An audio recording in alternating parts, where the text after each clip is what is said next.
दूसरी तरफ जो मुसलमानों के दुश्मन है वो इसराइल और अमेरिका को भी इतना बढ़ा चढ़ा के पेश करते हैं कि जैसे ईरान कुछ भी नहीं उनके मुकाबले पर। वो दोनों एक्सट्रीम है। रियलिटी जो है उसको सुनने का हौसला होना चाहिए और इंसान को अपनी कमजोरियों से सबक सीखना चाहिए मुस्तकबिल के लिए। अमेरिका और इसराइल को जितना बढ़ा चढ़ाकर खुद मिर्जा ने पेश किया है शायद ही किसी ने पेश किया हो, इसलिए मिर्जा के अपने इसी फतवे के मुताबिक खुद मिर्जा मुसलमानों का दुश्मन ठहरता है।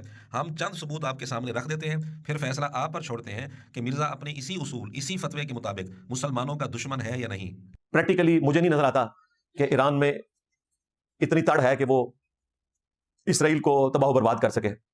और फिर ईरान को यह धमकी लगा रहे हैं कि अगर आपने हमारे किसी बहरी बेड़े के ऊपर अटैक किया या हमारी किसी मिलिट्री इंस्टॉलेशन के ऊपर, इराक में, कतर में, हर जगह जाहिर है अमेरिका ने अपने पंजे गाड़े में, वर्ल्ड चैंपियन जो है वो, तो अगर आपने कहीं अटैक किया तो फिर अमेरिका भी इस जंग में कूद पड़ेगा। और जाहिर है अगर इस तरह की कोई सूरत हाल बनी फिर तो ईरान बेचारा क्या कर सकता है, सारे मुसलमान मुल्क मिलकर भी कुछ नहीं कर सकते।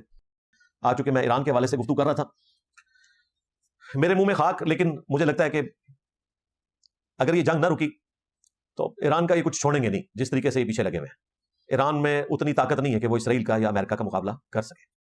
जिस तरह मैं कह रहा हूं कि ईरान को इस वक्त किसी तरीके से जंग रुकवानी चाहिए, वरना कचूमर निकाल देंगे, निकाल दिया कचूमर उन्होंने।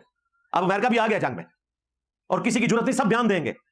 तकलीफ सिर्फ ईरान के लोग काटेंगे या मेरे जैसे लोग जो मुस्लिम हैं वो काटेंगे। अब ईरान ये कह रहा है कि नहीं हमने तो वहां से शिफ्ट कर लिया था। ओ भाई, अगर किया भी था तो बताने की जरूरत है? उनको कहोगे लुट गए हम, बिल्कुल अब खत्म हो गया, हमारे साथ डील कर लो। अरबों डॉलर उन्होंने फूंक दिए हैं थोड़ी सी देर के अंदर और तीनों उनकी साइड तबाह कर दी है। अब ज़ाहिर ईरान तो कह रहा है कि हमने शिफ्ट कर दिया था। पता नहीं कौन सी स्ट्रेटेजी है ये। अगर वो कह रहे हैं कि हमने शिफ्ट कर दिया था, भाई शिफ्ट कर दिया तो उनको क्यों बता रहे हो? जहां शिफ्ट किया वो दोबारा उधर बम फेंक देंगे। तुम्हारा तो काम यह है कि ठीक है जी, कोई मजलूम मान जाओ कि जी आप तो तबाह कर दिया यार, आप तो खत्म करो जंग को। उसकी बजाय कह रहे नहीं हमने तो पहले निकाल लिया था। पता नहीं कौन इनको मत देता है कि टार्जन बनो यार। इस तरह अगर टार्जन बनोगे वो तो नहीं छोड़ेंगे। कौन इनको मत देता है कि टार्जन बनो यार। इस तरह अगर टार्जन बनोगे वो तो नहीं छोड़ेंगे। नहीं भाई, मैं रियलिटी बता रहा हूं कि इस वक्त ईरान को रेस्क्यू करें, किसी तरीके से निकालें, वो कचूमर निकाल के रख देंगे। और उन्होंने निकालना शुरू कर दिया है, क्योंकि अभी ईरान ने ये कहा था कि अगर अमेरिका ने ये हमला किया तो हम फिर अमेरिकन बेस के ऊपर भी हमला करेंगे। अमेरिका ने तो हमला कर दिया है, B-2 बम्बर्स के जरिए न्यूक्लियर साइट्स तबाह कर दी हैं। अब उन्होंने अपनी फेस सेविंग के लिए बैलिस्टिक मिसाइल फेंकने हैं। जब उन्होंने मिसाइल फेंकने हैं फिर उधर से अमेरिका ने भी जवाब देना है, फिर वो खिचड़ी शुरू हो जानी है दोबारा से। एंड क्या होना है इसका? कचूमर उसी मुल्क का निकलना है जो कुछ अरसे तक सर्वाइव करेगा, जो 2,500-3 हजार मिसाइल उनके जब खत्म हो जाएंगे फिर बैठे रहेंगे। और अमेरिका ने वो कुछ बनाया हुआ है कि कई सौ साल तक उन्होंने जंग लड़नी है। जाहिर उनकी इकॉनमी बड़ी है, हम मुसलमान मुल्कों की मिला के इकॉनमी भी उतनी नहीं है। आज मुझे बताएं, हमारे असले क्या इस काबिल है कि हम उनको आंखें दिखाएं? हमारे पास F-16 है और उसके भी जो पुर्जे खराब होते हैं, कोई इशू होता है तो हमें अमेरिका की मिन्नतें करनी पड़ती हैं। और इसराइल के पास F-35 है। हाँ जी, 16 दूनी 32, 3 विच जमा करो तो 35 आंदा है। F-16 और वो F-35, इतना फर्क है। और एंड रिजल्ट आपके सामने है। मैंने पहले दिन ही कह दिया था कि अब इसराइल इस मामले को फिनिश करेगा बिल्कुल।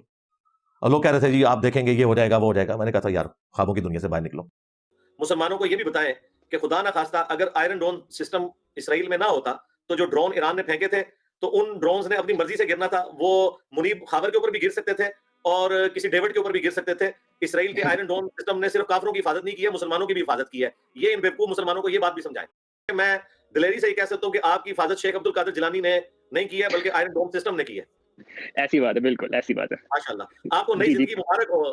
हजरत आयरन डोम सिस्टम हाफिज़हुल्लाह ताला की बरकत से आपको नई जिंदगी मुबारक हो। जी जी। मैं जब बता रहा था भाई, जब तक आप इसराइल और अमेरिका के मुकाबले पर असला नहीं बना लेते, साइंस में तरक्की नहीं करते, हम इनसे नहीं लड़ सकते। वो इधर आके 25 करोड़ को भी मार के चले जाएंगे। और इस्लाम ने आपको ये नहीं कहा कि आपने चंद हजार के पीछे सारों को मरवा देना है। भाई चाइना को अमेरिका ही ऊपर लेके आया। पिछले 300 साल में दुनिया के जिस मुल्क ने भी तरक्की की है उसके पीछे अमेरिका का हाथ है। तो जितनी तरक्की हुई है इन पिछले आपको 250-300 साल में, अमेरिका है उसके पीछे। सीधी सी बात है, साई वो है जी, वो है सुपर पावर, कोई शक नहीं इसके अंदर। वर्ल्ड वार 2 अमेरिका ने जितवाई है। 2 एशियन है, चाइना और रशिया। 2 यूरोपियन है, यूके और फ्रांस, और 1 अमेरिका। ये 5 है। ये दुनिया की पॉलिटिक्स के 5 तनपाक है, समझ ले आप। एलीट जिनके पास पावर है, चाहे हमें बुरा लगे। आज भी यूरोपियन यूनियन के जो बड़े 3 मुल्क हैं, जर्मनी, फ्रांस और यूके, कोशिश कर रहे हैं कि डील दोबारा से हो जाए। उनका यार ये क्या तुमने बदअहदी कर दी है। लेकिन अमेरिका वो से वक्त है, उसे कौन पूछ सकता है भाई। और देखें, अमेरिका ने 2 हफ्ते का टाइम दिया था और मैंने आपको पहले भी बताया था इन लोगों को कोई प्रिडिक्ट नहीं कर सकता। वो गौसे वक्त हैं, चाहें तो इशारों से अपने काया ही पलट दें दुनिया की। हजरत ट्रंप गौसे वक्त हाफिज़हुल्लाह ताला व दामत बरकातुम आलिया व मुद्दा जिल्लुहु मिनल जिन्नति वन नास, मैं ये साथ बोल रहा हूं, उलमा को पता है। बाकी हमें तो उलमा की परवाह नहीं ना सोए तू है तो अड़ी के औकात है।